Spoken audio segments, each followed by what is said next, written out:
Well, it's a windy autumn day in Lymington down on the West Solent, and I'm standing here in front of a boat that's been in the making for a number of years now, and she's come alive, she's done it, she's been out there sailing, and I'm going to find out just how it really is after all this time.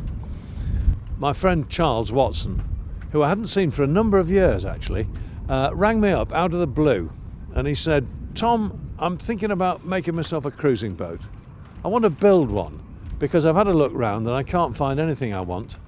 And years ago, when I was a very young man, my family had a boat called Saecwen. That's spelled Saecwen, Saecwen. And she was one of those lovely post-war Buchanan boats that would sail anywhere you sensibly wanted in reasonable conditions. And in Saecwen, Charles crossed the Atlantic, and he actually used her for his honeymoon. He took his bride to the Caribbean, and there they had a fine old time in this boat. And the boat was gone from the family. I don't know whether she's still floating or not, but whatever it is, she's out of his life. And he wanted initially to make a boat that was perhaps a little bit bigger, but a sort of replica of the original Saecwen. And he said, could I perhaps help him with the design, put him in touch with somebody who could do the drawings, find a builder, and so on. And well, I've kicked around a bit, so I thought I probably could help him with that. And we got together and had a long chat. And the first thing Charles did, which you've got to do if you're going to design and build your own boat, is define your objectives. And his objectives were pretty clear, and I'm going to talk to him about that in a minute. But when I thought about what he wanted, I thought, well, you know, I'm going to introduce him to Nigel Irons, who designed my boat, Western Man. And the process of designing the boat was an absolute joy with Nigel, and I learnt a great deal from talking with him about it. The man is famous for his big world-beating multi-hulls.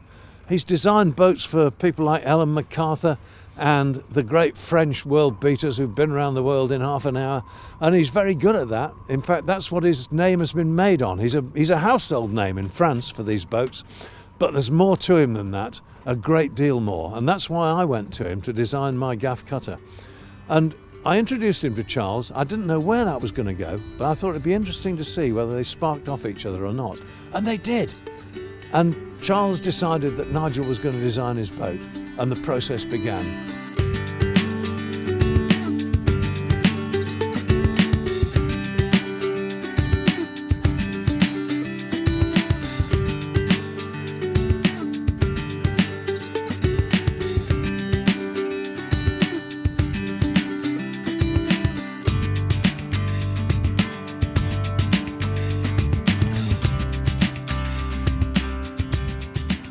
When I introduced you to Nigel, Charles, what did you make of him? Well, we had a chat on the phone, and he said he'd bring me some ideas for the boat. And so I was expecting him to come with plans and drawings or whatever. Yeah. And he turned up with this fully carved model of the hull. He did that? He did that, so soon? And he had shown me some generic ideas of hulls he had designed before, but he turned up with this beautifully carved model of the hull, which I saw and thought, yes, we're there, we're done. Well, that was good. And really it was no turning back. And I think what was just fascinating about Nigel is, you know, he's someone who's grown up, as you know, I mean, he's grown up, you know, designing traditional boats, and he's very much sort of steeped in the whole sort of culture of the long keel traditional boat. Yeah, in spite of the multi-hull. But at the same time, he's designed, you know, multi-hull, you know, round the world multi-hulls, and there are bits of that, you know, sort of that very creative thinking, I think, in the boat. I mean, you know, this boat, if she was designed in full proportion, would draw, you know, 3 meters really. But, you know, having a ton of bronze that drops out of the bottom of the keel, enables us to only, you know, draw under 2 meters, so we can get into all the places we want to get into, whilst we can still, you know, sail to windward in a really strong blow. So, you know, there's just those bits of little sort of really, you know, creative thinking that I think makes him just a very, very magical designer, and also by not having that great sort of, you know, draft to the boat. Yeah. In his words, she just has this much sort of slippier hull, which means that she really goes, you know, she sails really well. Is there some ballast on the bottom of the centreboard? Does it have some? Well, the key is it's made of bronze. I mean, most of these centreboards will be fiberglass. Yes. Or plywood encased in fiberglass. Something like that. But because it's made of bronze and it weighs almost a ton, Wow. You know, it's a hell of a thing. What about the rudder? Well, the rudder is hung on the back of the keel, so it's, Okay. you know, it's a traditional. Yeah. It's just a traditional. But again, with Nigel's sort of little twist, because the boat is sort of out of proportion. You know, if she was a traditional long keel boat, she would be drawing significantly more. What he has done on the bottom of the rudder is he's put 2 horizontal wings that come out about 1.5 feet. So when she is over, it's the equivalent of having almost like another meter on the rudder in terms of the you know, the dig of the rudder into the sea. So the danger of erating the rudder in a sort of a steep following sea is much less because of that. So it's another little, very much, you know, one of his little magic turns. And so, I remember when he designed Western Man, there was great controversy over the shape of the rudder, because we had a long keel, obviously, that was a pilot cutter, and we had a long keel, and the rudder was really a modern rudder. You know, all the area was at the bottom, and it all sort of came up like that, and everybody reckoned it would never work, but of course it did. Yeah. And the boat steered remarkably well. And there were some questions about similar with our rudder, but the boat works.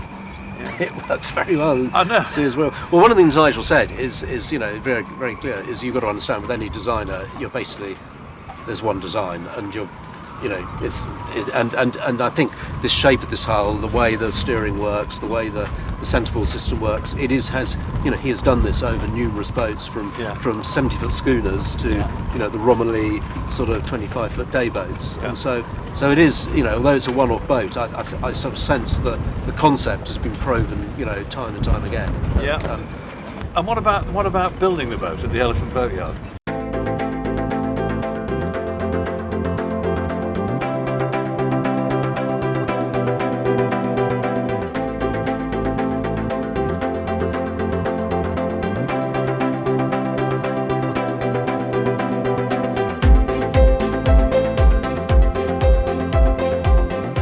It was, you know, challenging times. Because we had lockdown. Well, yeah, we got the hull built and the boat turned.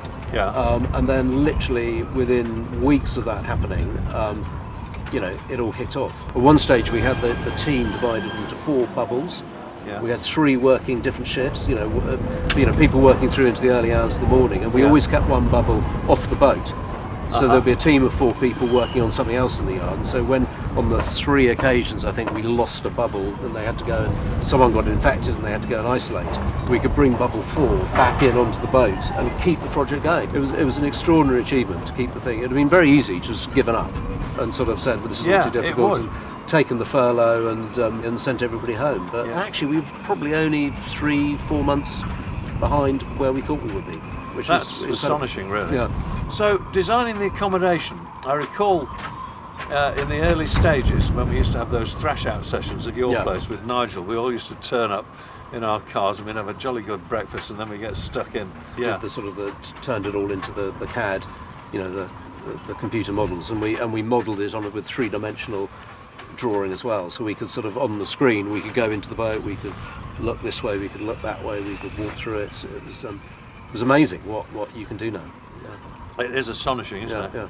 Yeah, when you think back to Harrison Butler designing his boats and being absolutely meticulous about his paper. He had to have paper that wouldn't shrink or grow a millimetre if it was a metre wide. Wonderful. Because it would spoil his lines, and the meticulous care. How different from pressing the buttons on the computer and watching it all jump around. It's a different world, isn't it? And although she's not very beamy by modern standards, going below just now, I was really impressed with how wide the saloon actually feels. It's, you know, you've got a pilot berth out there, which normally I reckon wrecks a saloon because it pulls all the settees in and it just takes away the beam, but it seems to gobble it. There's no problem with it. I wouldn't have an extra inch of length or an extra inch of beam on this boat. It's like perfectly proportioned. And as you know, Tom, we spent a lot of time, literally inch by inch, building furniture out of cardboard boxes to test everything, and all that work really paid off, I think. You know. The cockpit is absolutely wonderful, and we're sitting here so comfy. We're so deep down, aren't we? You know, nothing's going to trouble us in here, is it? And I'm sure it's going to work at sea, but I suspect there was a bit of mocking up when when Yeah, you well, did well, this. well, You well, can't what- just have dreamed it Well, up. what we did is we built the cockpit out of chipboard. Yeah. And in the yard, and Yeah. in the shed, we got a little crane, and we tipped it at every angle it could be, from sort of 30 degrees to 20 degrees, and Yeah. so we lay out in it. We sat across it. We did everything we could possibly do in a cockpit, and then with a jigsaw, we adjusted, the angles and shapes, and like this, this little area that goes back to Yeah, that's the very after interesting, part, isn't it? to make sure you can get through there, or to get into the steering. You never have to expose yourself by getting out of the cockpit. So the cockpit's fantastic. It's the sort of the heart of the boat, really. And at sea, you do feel incredibly safe. And also having the mizzen rigging around you, you've got lots of things to hold on to. Something terrible's got to happen for someone to fall out of this cockpit. Whereas a centre cockpit on a modern boat, which is high up, is a totally different sort of proposition. But also very dry. It's very dry. It's very rare a wave will come over the top. Yeah, well, she's how long? 50 feet? 50 foot. Yeah. Yeah, so you're a fair way from the action by having the cockpit at the aft end, aren't you? So we've got the essential hull and the rig from Nigel. I remember being involved, I think, with some discussions about the rig at one stage. Yeah, I think as with any designer, a designer is building for speed and performance. That's what he wants, isn't it? That's what they want, and also, and performance seems to be always measured by windward performance. Whereas, as a cruising yachtsman, and we spend our time trying to avoid going to windward, so that really wasn't a consideration. And what we did do is we using an interesting piece of software that I think Southampton University have developed. Yeah. We were able to put that rig through all the basic permutations of different wind strengths, and I sought your expert opinion on this. And I did take an executive decision to take a metre off from the top of the mainmast. I remember that. We had to stand shoulder to shoulder, didn't we, against the forces of darkness coming from the techies. And there have been one or two moments in really light winds when one thought, well, it would be nice to have had that extra sail area, but on the whole, we've now done offshore passages. We've done 4,500 miles. In the boat since we launched her, and probably regretting not having a bit more sail area of those 4,000 miles went for about 5 minutes of the 6 months we've lived on board. So the rig is absolutely perfect. It's perfectly balanced, and by deploying things like a really good code zero, some light weather sails, that sort of makes up for when you do feel you need that extra power in light winds. So how many people do you need to sail the boat then, Charles? Well, I've sailed over 120 miles on my own. But actually, two of us we've crossed the Bay of Biscay. Yeah. I mean, I've always maintained 3 as a fantastic number because with 3, when you're passage making, everyone's kept busy. Nobody's going to be, you can do 3 hours on, 6 hours. That's the great thing. Watch keeping 3's perfect. Isn't it? And nobody's going to get bored. Everyone's got time for a bit of downtime and get lots of kip. So I'm great. But we've had 4, we've had 3. I think when you get beyond 4, we took her up to Belfast last year with 5, and it was just a little bit crowded, but you know what, it was still a nice number. I'm sure it would work, because I remember when we were dreaming up the accommodation, all these questions were addressed, weren't they? But basically, 5 people can have their own accommodation, in their own space, and as a concession to the modern world we live in, we even have a little charging station in each bunk, so you can plug your iPhone in to sort of top it up. And, that's good. So if you're watching Netflix on your iPad, you won't run out of power all of a sudden. Exactly. So I'm glad to see that you've got a solid tender. I mean, that is so hard to arrange on a modern yacht.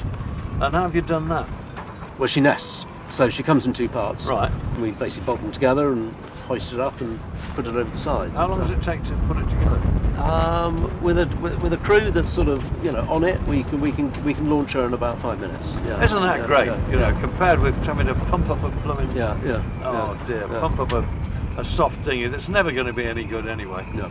It's so nice to have a hard on a windy day. Getting her out is quite interesting because you've got the thing hanging up halfway up the mast to get it out over the guardrails. Yeah, but it's even worse with a flubber. Well, I suppose because they're blowing around like flags. It was shocking. Yeah, I've had some been knocked overboard by mine, smacked me in the kisser, and off you go.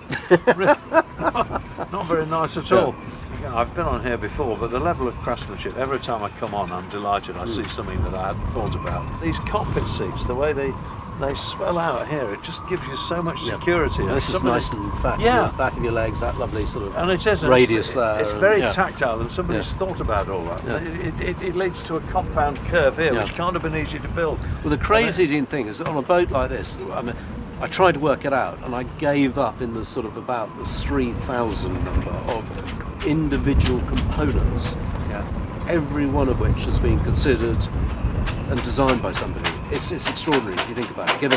Given our frames are laminated, so that's every frame is 12 pieces of wood that have been glued together. It's just extraordinary the number of different things that would have been put together to create a boat like this. But what was also remarkable was that there were some highly experienced craftsmen working on it, but most of the team were youngsters. Most of the team were in their 20s. Really? Yeah. All of whom had gone and done amazing boat building training, and it bodes well for that these skills are there. It does. And it does. Well, while we can still do a boat like this, all is not lost, is it?